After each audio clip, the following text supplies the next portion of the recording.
Hello there, good evening and welcome down everybody. Wherever you are on this Saturday evening, this is another edition of Ed Live. Before we get into the program this evening, tonight we want to spend some time discussing the whole issue of the 20,000 names of what GCOM claims are new registrants who are not on the National Register of Registrants who are to be added. But before we get into that discussion, I want to say our prayers and thoughts are with the people on the Essequibo Coast. As you're aware, many of you, I am from the Essequibo Coast. I'm from Anna Regina, and I understand for the past few days, the folks on the Essequibo Coast are battling severe flooding. I want to say on behalf of the People's Progressive Party, our party's leader, our presidential candidate, and all of us in the People's Progressive Party, we want to say, our prayers and thoughts are with you in this difficult time. I understand people would have lost, some persons would have lost almost everything that they have in their homes. And we do hope that the authorities, the REO, who seems to be the man controlling everything in the region in terms of financially to ensure that the cokers and the sluices and so forth are operable. I hope that he can act quickly because I understand the level of devastation that the people of Essequibo are facing. So our prayers and our thoughts are with you. Stay strong. I know that you're going to pull through this, and you have to start rebuild for some of you. Almost from scratch. You have your house, but all your furniture, everything that you have, people's livestock, crops are all underwater. I saw some videos, very, very heart-wrenching videos of what is happening in the Essequibo Coast. So, stay strong, my brothers and sisters in Region 2. All right, I want to get into some discussions quickly because for the next probably 2 or 3 weeks, my program will be just 30 minutes, so I don't want to waste much time. I want to get straight into our discussions, and I want to talk a little bit about the 20,000 names. As you're aware, GCOM had said that they registered during the truncated, that controversial house-to-house registration, 370,000 people. About 5,000 of the 370, and I want you to listen carefully to understand how much of a waste of taxpayers' money was that exercise. They would have registered about 370,000 people. 5,000 of that, useless. It cannot be added to the system because, of the incorrect information, not properly filled out forms, etc. Of the 265,000, I think there were about 300 and something thousand were already on the voters list. Already. So they went and registered people who were already on the voters list. They had probably about 60,000, 65,000 remaining. When the database at GCOM was checked, a significant portion of that was eliminated. So we have a controversial 20,000 voters, registrants, and you're still seeing people who are on the National Register of Registrants still in that 20,000. For example, Justice Cecil Kennard, retired Chancellor Justice Kennard, is on that list as a new registrant. Could you imagine that? I don't think there is anybody in Guyana who follow current affairs won't know who Justice Kennard is, but Justice Kennard is still on that list. And many other persons who would have voted in previous elections are still in that 20,000. So, the People's Progressive Party, through the leader of the opposition, would have said, look, we don't want to disenfranchise anybody because we're aware there might be some people in that 20,000 who are first-time registrants, who are going to be voting for the first time in the March 2nd, 2020 elections. Let us do verification of the 20,000. Let us go, we have a list, we know where these people are living, we have all their information. Let us go from house to house and verify that these people do exist and that they would have never registered before, so that those who would have never registered before can get an opportunity to vote. because the People's Progressive Party is not interested. And I want to repeat this. The People's Progressive Party is not interested in disenfranchising anybody. Once you're qualified as a voter, whether you are now registered or you would have registered before, the People's Progressive Party stand by you to ensure that you get a chance to exercise your right, your democratic right, exercise your franchise, and vote in the March 2nd election. So the leader of the opposition publicly and in discussions with GCOM would have proposed that, you know what, let us verify these people. Let us go house to house. GCOM, when it did the house-to-house registration, I think from the very first week, GCOM announced that it would have registered over 20,000 people. So if you have 20,000 people to verify, it shouldn't take more than a week. Let us give you 2 weeks to do the verification so that you can go back to the homes of these people to ensure that these people actually exist and they're not phantom voters. Because we have serious suspicions about the coalition and how they're attempting to manipulate the system to have persons who are not qualified to vote. I understand, and I think it's now public knowledge, where GCOM pandering again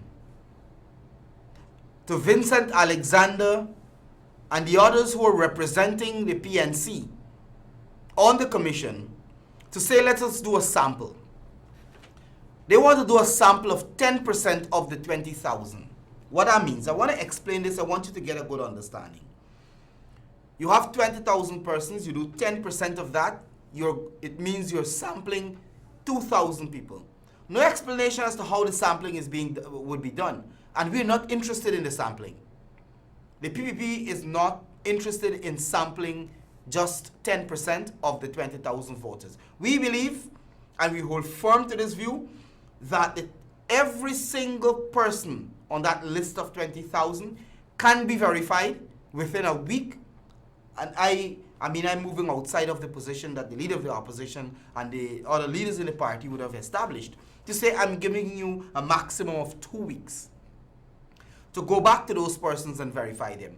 So if you go and you do 10% of 20,000, you're only verifying 2,000 persons.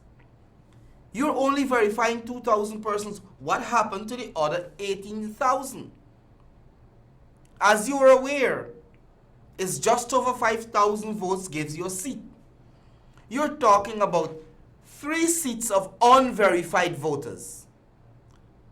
The question that you have to ask yourselves, any right-thinking Guyanese would ask themselves this question: why the PNC, through Alexander and Corbyn and Trotman at the GCOM, though they're commissioners, would want to have voters who are equivalent to 3 seats to be unverified? Isn't that suspicious? Doesn't it seem to be there is some sinister plot here? You have 20,000, you just want to verify 2,000. And the other 18,000, we don't know if they exist, if they are persons who are below the age who are registered just to vote. We don't know if they are foreigners. We don't know if persons will be allowed to vote. We don't know. We just don't know. But when you listen to what Corbyn and Alexander and the others are saying, one, any sane thinking Guyanese will recognize that there is some sinister plot where you want to put people on the voters list who are not supposed to be there. And that is my conclusion. Because if you can register 20,000, which is a more expansive kind of exercise, more than 20,000 in 1 week, then how is it you are reluctant to verify 20,000? The position of the PPP is that we're going to have scrutineers, and the PNC could have their scrutineers, so that we go together and we say, Tom Jones, you here as a new voter, let us look at your birth certificate, Let us get certain information. And when we show up at homes where Tom Jones and Jane are listed as living, we should be able to see Tom Jones and Jane. The PNC don't want that. The PNC don't want that. And one would have to think twice. One would have to ask him or herself, why exactly a political party would want to not verify the identity and to ensure that persons who are going to get onto the official list of electors are actually existing. I'm hearing reports that GCOM is saying that the PPP should go ahead and verify these persons. The most ludicrous kind of positions coming out of GCOM. I want to say to every single Guyanese, regardless of your political affiliation, if you're a true patriot, if you're a true Guyanese, you would want to safeguard democracy. You would want to safeguard elections to ensure that they're free, fair, and free from fear. You would want to safeguard to ensure that your elections are credible. Because at the end of the day, when you vote, every single voter, you're voting for your future. You cannot allow politicians who are obsessed with power, who are obsessed with the perks, who are obsessed with holding on to public office, to be indulged and to be engaged in activities that are going to compromise the integrity of the electoral process. And we believe that what we're seeing and the attempts that are being made by the commissioners representing the PNC and the PNC, the APNU itself, the intention is to create confusion so as to question, because I think they have seen the writing on the wall, that Guyanese are going to vote overwhelmingly for the PPP. And they want to create conditions to probably question the authenticity of the elections. And my good friend and comrade Joe Hamilton repeatedly made the point that all the confusion that the PNC is trying to create, they're geared at creating an atmosphere, a situation where they can question the elections because they're aware that their days are numbered in government. Matter of fact, they have lost that since the 21st of March. We believe, and I think every single Guyanese recognize the need to have a voters list that is clean so that we can have credible elections. We cannot allow the Granger cabal to try to hold on to power. We cannot allow any attempts by anyone to compromise the integrity of the elections. So again, I wanted to put that out there so that each and every one of you can understand the fact that we have 20,000 persons who are set to be new registrants. The numbers by itself, 20,000, is questionable. Because if you look at the trends over the years, every election cycle you will see the maximum is maybe 8,000 or 7,000 persons, the maximum new registrants. Those are persons who would have attained the age of 18. And I should remind you that during the continuous registration exercise, thousands of persons who would have reached the age of 14 would have registered. Those who were matured now to be on the voters list should have been transferred. Where did we get 20,000 from? You want to prove us wrong? Then let's verify them individually. Don't tell us about going to samples, one person, you take 2,000 out of 20,000 and we cannot say anything about 18,000. We don't want that. The People's Progressive Party believes in free and fair and credible elections.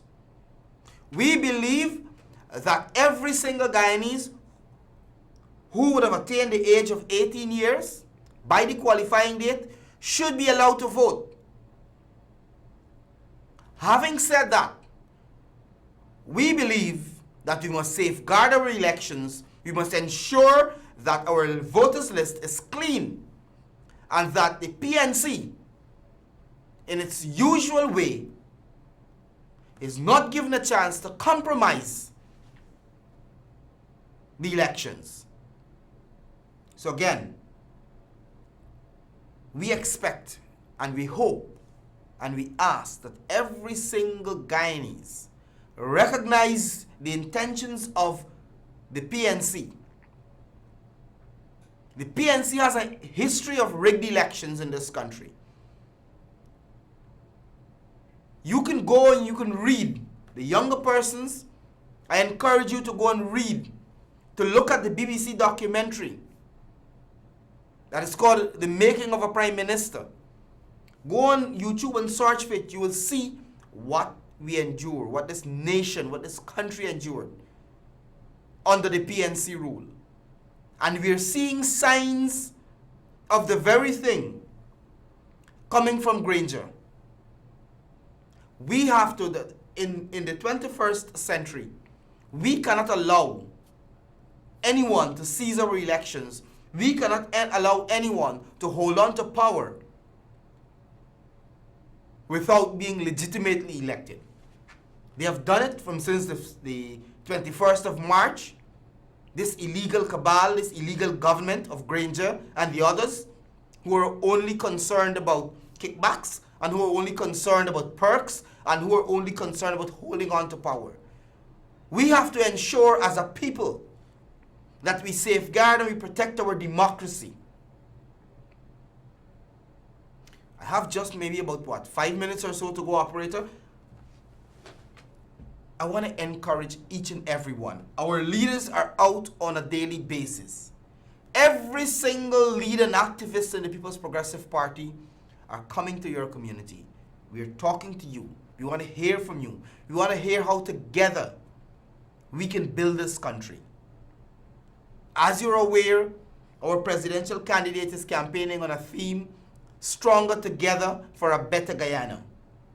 And we want to encourage you to get on board, to be part and parcel of the future of Guyana.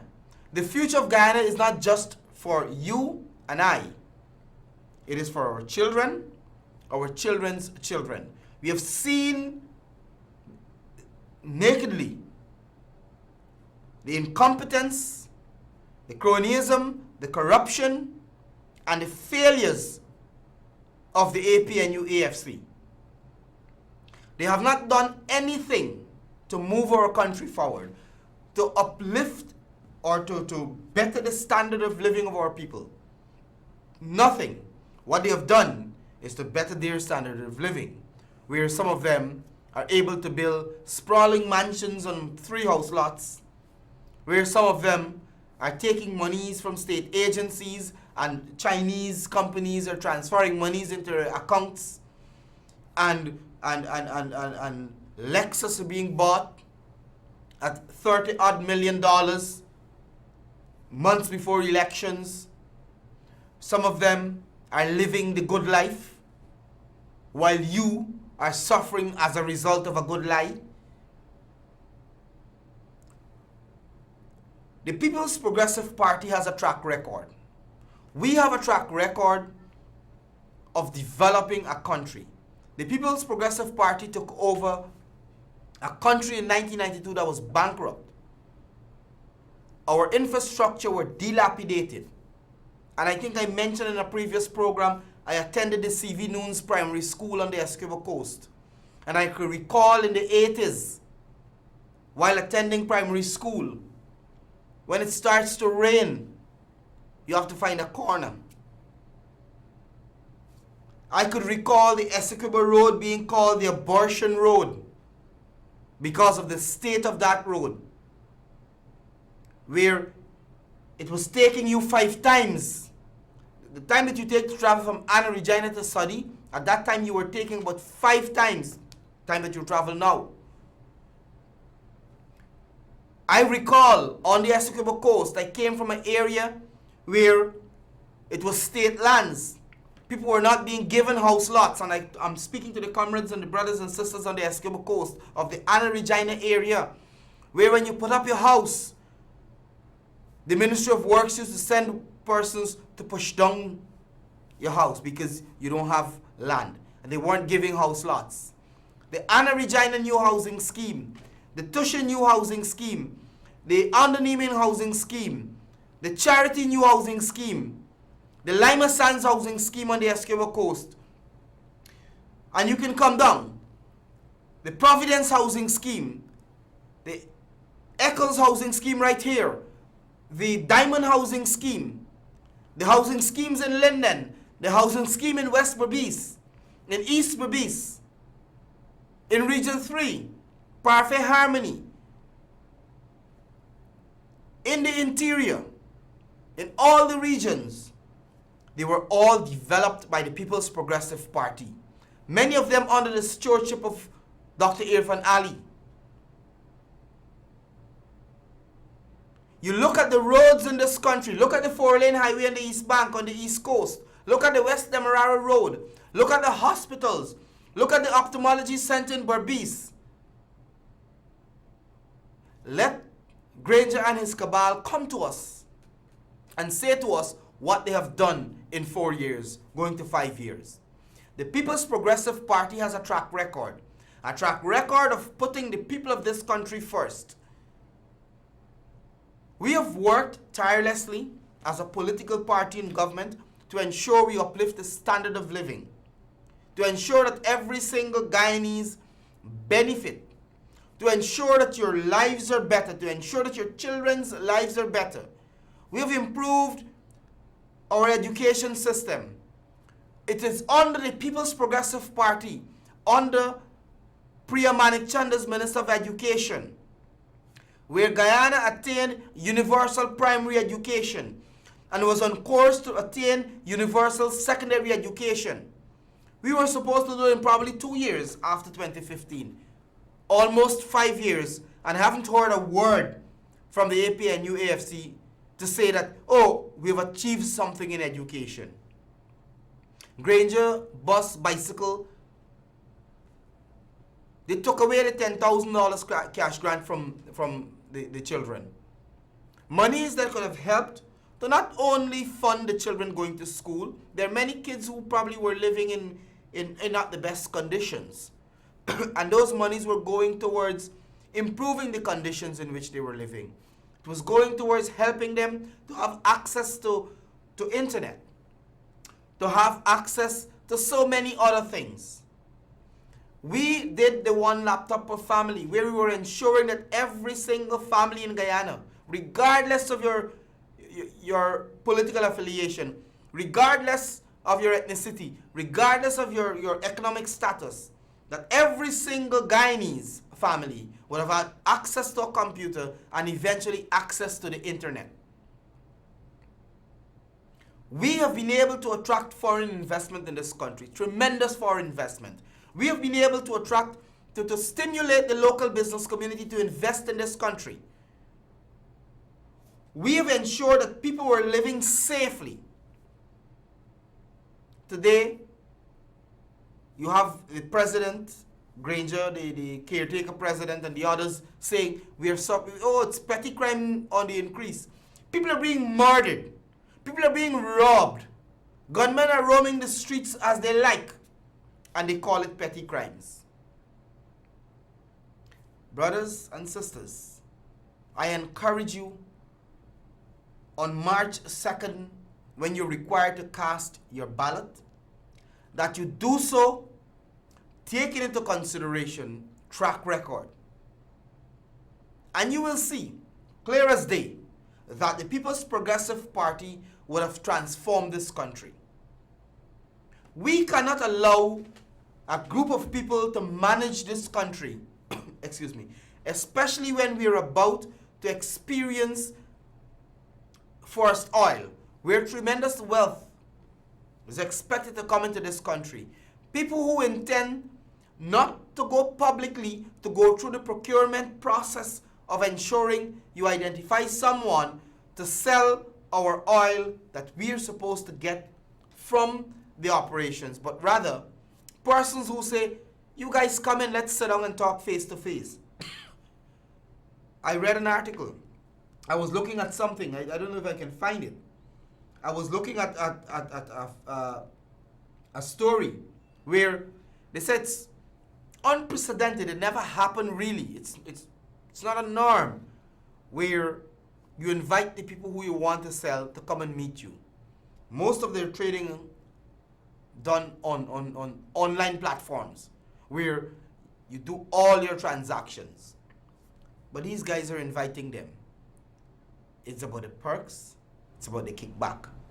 We believe, and I believe, that if the APNUFC is to get its hands on the oil money that we're expecting, they're already on spending sprees. The level of corruption in this country without oil money, unbelievable. Then what do you think will happen? Brothers and sisters, I want to encourage you. On March 2nd, the choice is clear. Dr. Irfan Ali, a young man, highly educated, down to earth, is on the ground meeting the people, talking to the people, is leading a team of youth and experience with qualifications, with competence, with the ability to act, with vigor, with energy. I encourage each and every one of you on March 2nd to cast your vote for the People's Progressive Party, because together, let's move Guyana forward. We are stronger together for a better Guyana. And the only party that can take this country forward to ensure that each and every one of us benefit and each and every one of us see improvement in our standard of living is the People's Progressive Party. Remember to cast your vote for the People's Progressive Party on March 2nd. Until next week, this is where I wrap things up. I want to thank you very much for being part of the program, and do have a good and enjoyable and safe, of course, rest of the weekend. I'll be back here next Saturday. Bye for now.